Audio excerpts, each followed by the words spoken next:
कुछ मतलब लोगों को ना, बच्चों को लगता है कि बहुत ज्यादा कुछ इसमें, मतलब बहुत मुश्किल है इसको क्रैक करना। तो क्या वाकया में मुश्किल है? मतलब मेहनत भी आप कर रहे हो, पढ़ भी रहे हो, फिर भी आप मतलब ऐसा बोझ लेके चल रहे हो कि यार मैं पता नहीं क्या है, इसको मैं कर नहीं पाऊंगा या कुछ ऐसा है क्या? तो रिजल्ट जब आया तो किस तरह की खुशी थी, और कब आपको पता चला इस रिजल्ट का आपका? सर रिजल्ट आया 12:10 में, एग्जैक्ट टाइम डाला है। रात के समय? रात के समय 12:10 पे रिजल्ट आया। तो उस समय हम फोन बार बार पीएससी की साइट ऊपर नीचे कर रहे थे कि रिफ्रेश हो रिफ्रेश हो। तो उसी समय आ गया। तो फिर सर उस समय बहुत खुशी हुई। पहला ही नाम हमारा उसमें था, कैटेगरी में फर्स्ट नाम था, 42nd रैंक था। सर बहुत खुशी हुई सर। फिर उस समय उस पूरी रात सोए नहीं, ना पापा सोए ना मैं खुशी। सोए, खुशी से। फिर मेरे को याद है कि 5 बजे मैं सोया और 6 बजे उठ के हम 7 बजे उठ के शंकराचार्य चले गए। तो वो फिर आज की खास मुलाकात में हमारे साथ मौजूद है सुमित कैंथ साहब, जिन्होंने अभी जो जेकेएस के रिजल्ट्स आए हैं उसको क्वालिफाई किया है। बातचीत करेंगे। सुपुत्र हैं फॉर्मर एसएसपी मोहनलाल कैंथ साहब के।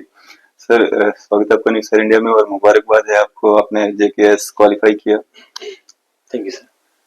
सुमित भाई, अगर आपसे कहा जाए कि अपने बारे में थोड़ा इंट्रोडक्शन आपने दे दें, कहाँ से आपकी स्कूलिंग हुई, कॉलेज वगैरह क्या कुछ रहा आपकी लाइफ में, थोड़ा सा बताएंगे कैसे, ताकि जो आपको सुन रहे हैं देख रहे हैं वो मोटिवेट हो सके कि किस तरह से हमें आगे बढ़ना चाहिए। सर मैंने अपनी 12th तक की स्कूलिंग सबसे पहले एमएचएससी नागबनी से की। फिर उसके बाद मैंने अपनी ग्रेजुएशन जो की वो Shaheed Bhagat Singh college university of Delhi से की। उसके बाद में सर मैंने अपनी पोस्ट ग्रेजुएशन की दिल्ली स्कूल ऑफ इकोनॉमिक्स से। उसके बाद मैंने नेट क्वालिफाई किया और उसके बाद सर मैंने अपने सारे अटेम्प्ट्स भी दिए और फिर ये मेरी जर्नी थी। तो ये जो केएस क्वालिफाई आपने किया है, क्या ये फर्स्ट मतलब अटेम्प्ट में हुआ या कैसे? नहीं सर, मैंने फर्स्ट अटेम्प्ट 2021 में दी। हम्म। उसमें कट ऑफ था सर 821 और मेरे थे 816। 5 नंबर से वहाँ रहा मैं। और सेकंड अटेम्प्ट में भी मैं 2 नंबर से रहा। उसमें 921 से मेरे 719 मार्क्स आए। और थर्ड अटेम्प्ट में मैंने by the grace of God मैंने किया। कौन सा रैंक है आपका इसमें? सर इसमें मेरा 42nd रैंक है। तो पिछला जो आपने मतलब जिसमें आप रहे, आपके भाई साहब भी, अभिषेक भाई भी आपके साथ में थे, हाँ साथ में आपने दिया? यस सर, हमने साथ में ही प्रिपरेशन भी स्टार्ट की थी। 2020 में ही हम दोनों दिल्ली गए थे। दिल्ली तो मैं पहले था, मैं ग्रेजुएशन कर रहा था। फिर वो उन्होंने लॉ कंप्लीट किया तो वो दिल्ली आए। जी। तो हमने साथ ही प्रिपरेशन स्टार्ट की। फिर कोविड का दौर आ गया, हम घर आ गए।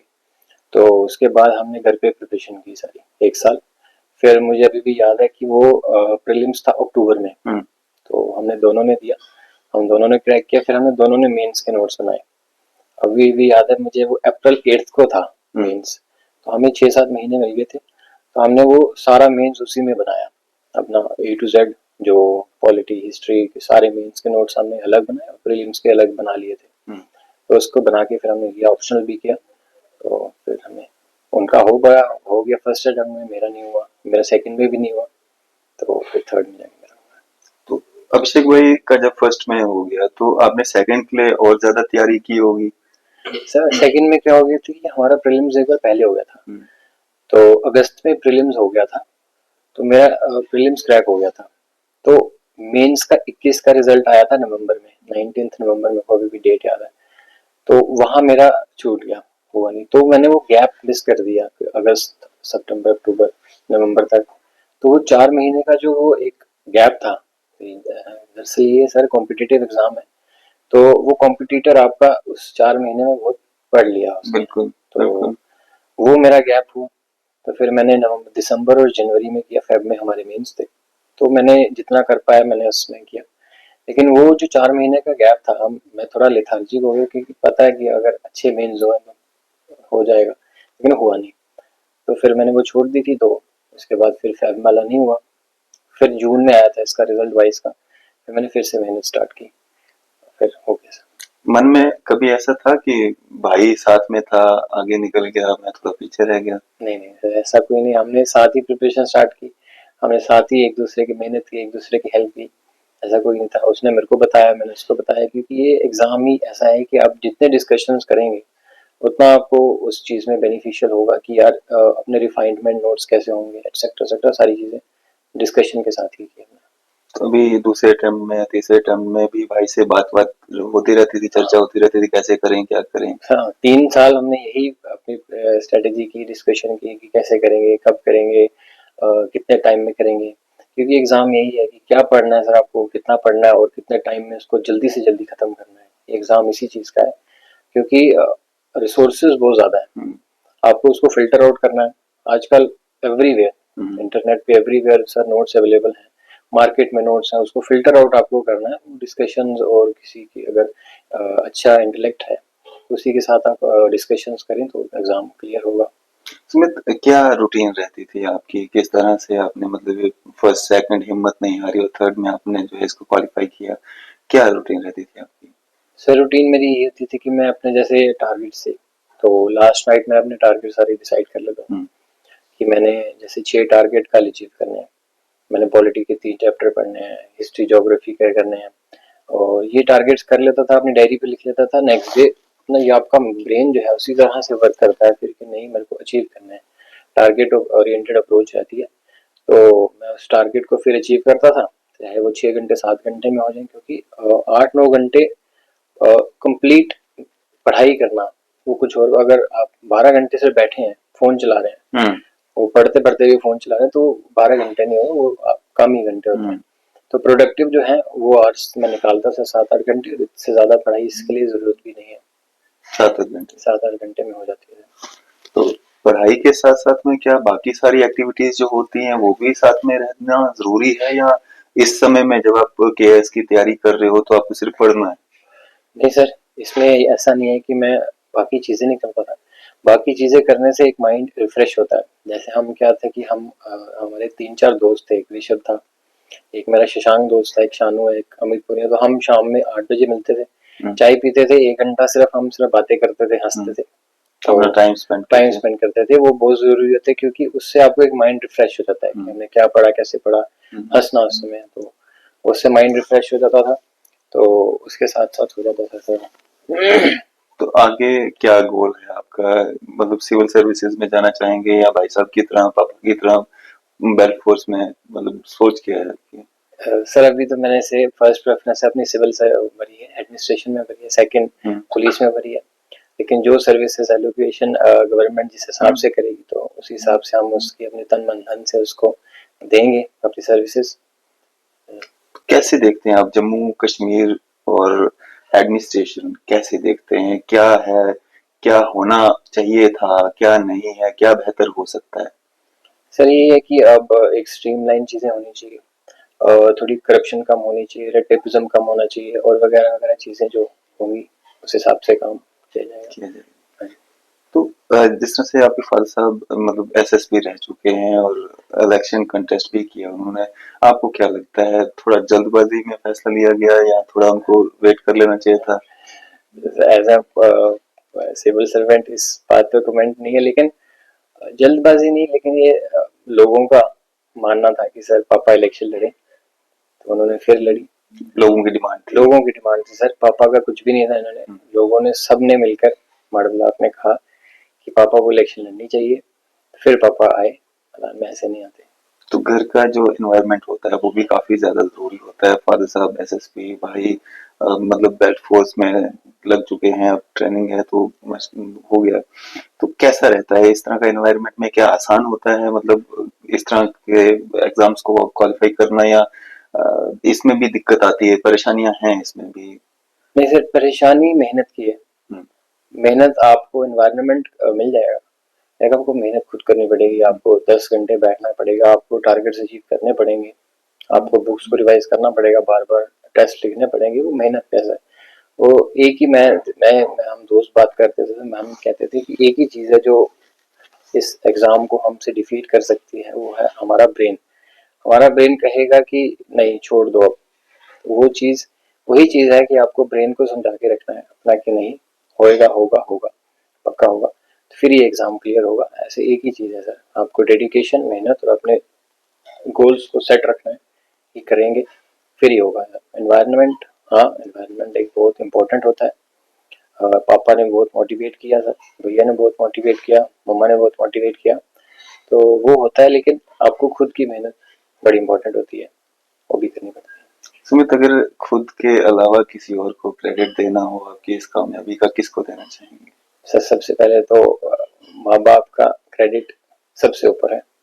उन्होंने जितना किया, उन्होंने जितनी मेहनत की, उन्होंने जितना हमें अपब्रिंगिंग करने में हमारी हेल्प की, तो वो सर उनका क्रेडिट सबसे पहले। फिर by the grace of God मैंने बजरंगबली का पुजारी था, उनकी बड़ी पूजा की मैंने, और बाकी लोगों ने साथ दिया, टीचर्स ने साथ दिया, मेंटर्स ने साथ दिया, तो यही है सर। सुमित, कभी ऐसा लगा कि यार मतलब हीन भावना आ जाती है ना दिमाग में कि यार पता नहीं मेरे से हो नहीं पाएगा, या कुछ इस तरह का कुछ मतलब होता है माइंड में कि फर्स्ट टाइम पे नहीं हो पाया तो सेकंड टाइम पे भी मतलब कोशिश की थी, नहीं हो पाया, या थर्ड टाइम आपको लगा कि पता नहीं होगा या नहीं होगा, कुछ ऐसा मन में चल रहा था? ये एग्जाम इसी पे है सर, आपको एक प्लान बी बड़ा इंपॉर्टेंट होता है। जैसे मैंने क्या किया था कि अपने प्लान बी में एक नेट का एग्जाम मैंने दे दिया था। अब मेरी मानेंगे, बिलीव नहीं करेंगे कि मैंने, आप इतना पढ़ लेंगे इस एग्जाम में कि मैं दिसंबर में एग्जाम था तो मैं पढ़ा नहीं था कुछ भी, मैं गया, मैंने क्योंकि ज्योग्राफी सर मैंने 5 साल से पढ़ते रहा था, तो ज्योग्राफी में एक ग्रिप थी मेरी, तो एक रीजनिंग का पेपर होता है उसमें, तो मैं सिर्फ गया और मैंने उस एग्जाम को सिर्फ कंप्यूटर बेस्ड होता है, मैंने उसको क्रैक कर लिया। JRF मेरा कोई 5-6 नंबर से रह गया, तो मैंने उस एग्जाम को सिर्फ पढ़ के नहीं गया था, हो गया था क्रैक। तो ये है कि आपको हो जाता है ये पेपर, आपको बड़ा ओवरव्यू हॉराइजन आपका बहुत बढ़ा देता है। कुछ मतलब लोगों को ना, बच्चों को लगता है कि बहुत ज्यादा कुछ इसमें मतलब बहुत मुश्किल है इसको क्रैक करना, तो क्या वाकया में मुश्किल है? मतलब मेहनत भी आप कर रहे हो, पढ़ भी रहे हो, फिर भी आप मतलब ऐसा बोझ लेके चल रहे हो कि यार मैं पता नहीं क्या है, इसको मैं कर नहीं पाऊंगा, या कुछ ऐसा है क्या? हाँ सर ऐसा होता है, लेकिन आपको ये क्या क्या अपना इसमें एग्जाम में सबसे इम्पोर्टेंट है आपके नोट्स, नोट्स रिफाइनमेंट, और नोट्स को एक अच्छी तरह से रखना, एक सिस्टमेटिक वे में रखना, आपका ब्रेन अच्छे से काम करना चाहिए। उस नोट्स आपने बना लिए, मैंने ऐसे बच्चे देखे जो उस नोट्स को लर्न ही नहीं कर पा रहे, इतने ज्यादा बल्कि नोट्स हो गए, शॉर्ट और क्रिप्स नोट्स। और आपका एक होना चाहिए कि मेरे नोट्स जो है पॉलिटी 1 घंटे में होगी सर, हिस्ट्री 1 घंटे में होगी, क्योंकि आपका मेंस जैसे GS1 होगा सुबह, GS2 होगा दोपहर में, GS3 होगा अगले दिन, तो चारों पेपर एक ही दिन में हो जाएंगे, 2 ही दिन में खत्म हो जाएंगे। तो आपको मतलब जल्दी से जल्दी उस नोट्स रिवीजन करने में पड़ा, तो काम सर 2 ही चीज है, एक आपका ब्रेन अच्छे से आपका साथ देना चाहिए, और दूसरा आपके नोट्स बड़े अच्छे होने चाहिए। तो ये एग्जाम इससे अलावा नहीं है कुछ भी सर। बिल्कुल। तो जो आपका इंटरव्यू हुआ, इंटरव्यू का एक्सपीरियंस कैसा रहा और क्या चल रहा था मन में जब आप अंदर जाने के अभी नंबर आने वाला था आपका? सर उस समय बहुत स्ट्रेस था, मैंने आपको जैसे बताया कि मैं बजरंगबली का बहुत बड़ा पुजारी था, मैंने बड़ी चालीसाएं पढ़ी, पहले भी पढ़ के गया था घर से, वहां जाके मैंने उनका नाम लिया, मैं गया अंदर, चेयरमैन सर बैठे थे और 2 एक्सपर्ट थे, एक हमारे मेंबर थे, उन्होंने पूछा, इंट्रोडक्शन पूछी, इंट्रोडक्शन नहीं पूछ रहे थे वो, उन्होंने कोई नाम वाम नहीं पूछ रहे थे, सिर्फ उन्होंने डायरेक्टली पूछा कि आपने किया क्या है। मैंने कहा सर मैंने ग्रेजुएशन की है ज्योग्राफी में, फिर DSC से अपना पोस्ट ग्रेजुएशन की है। फिर ऐसे ऐसे पूछते उन्होंने क्वेश्चंस पूछे, ज्योग्राफी के बड़े क्वेश्चंस पूछे, सिचुएशनल बेस्ड क्वेश्चन पूछे ऐसे। मतलब जो लोग इंटरव्यू दे के बाहर आ रहे थे, क्या आपका उनके साथ बात हो रही थी कि क्या पूछा जा रहा है अंदर, क्या हो रहा है, कैसा है? नहीं सर, मैंने सुना था कि अगर वो आप सुन लोगे तो उस समय आप बहुत स्ट्रेस में आ जाओगे।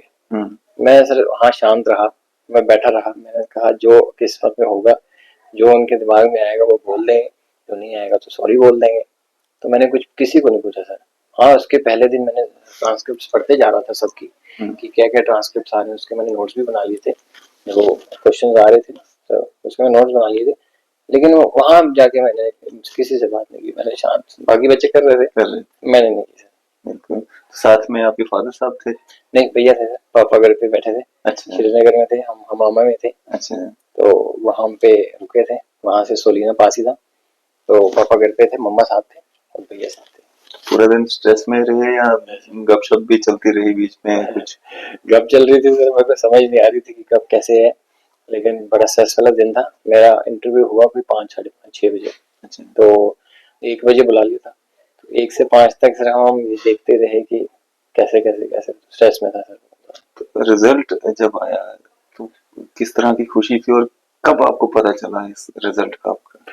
सर रिजल्ट आया 12:10 में, एग्जैक्ट टाइम डाला है, रात के समय? रात के समय 12:10 पे रिजल्ट आया। तो उस समय हम फ़ोन बार-बार सीएससी की साइट ऊपर नीचे कर रहे थे कि रिफ्रेश हो, रिफ्रेश हो। तो उसी समय आ गया। तो फिर सर उस समय बहुत खुशी हुई। पहला ही नाम हमारा उसमें था कैटेगरी में, फर्स्ट नाम था, 42nd रैंक था। सर बहुत खुशी हुई सर फिर। उस समय उस पूरी रात सोए नहीं, ना पापा सोए ना मैं खुशी। सोए, खुशी से। फिर मेरे को याद है कि 5 बजे मैं सोया और 6 बजे उठ के हम 7 बजे उठ के शंकराचार्य चले गए। तो वो फिर बढ़िया। बिल्कुल। तो लोगों का, पड़ोसी, रिश्तेदार किस तरह का रहा उनका, मतलब मैसेजेस, बधाइयाँ? सर बहुत इन्होंने बहुत बधाई दी, सबने बहुत बधाई दी। सब रिश्तेदार भी खुश थे, सब फैमिली मेंबर सब खुश थे। सब खुश हैं। तो अभी भी चल रहा है लगातार? हाँ सर अभी भी चल रहा है, अभी भी लोग आ रहे हैं, बड़े लोग आ रहे हैं, बड़ी हेल्प वो कर रहे हैं, पूछ रहे हैं कैसे करना है। तो हम सबको हेल्प, सबको जितनी हेल्प हो सकती है मैं कर रहा हूँ। सुमित जी, जो हमारी ऑडियंस आपको देख रही है और खासकर जो स्टूडेंट्स आपको देख रहे हैं, जो उसकी तैयारी जो है जेकेएस की तैयारी के लिए मतलब अपना मन बना रहे हैं, क्या एक मैसेज देना चाहेंगे, क्या एक ट्रिक्स जो होती हैं वो आप बताना चाहेंगे ताकि जो फायदा आपको मिला है वही फायदा इन सबको भी मिल सके?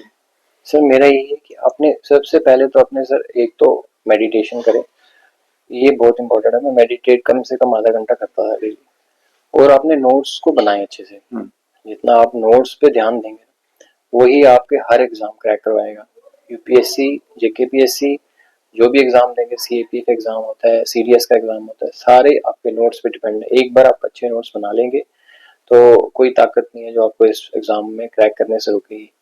आप नोट्स को अच्छे बनाएं, अपने ब्रेन को अच्छा रखें, नोट्स को रिफाइन करें।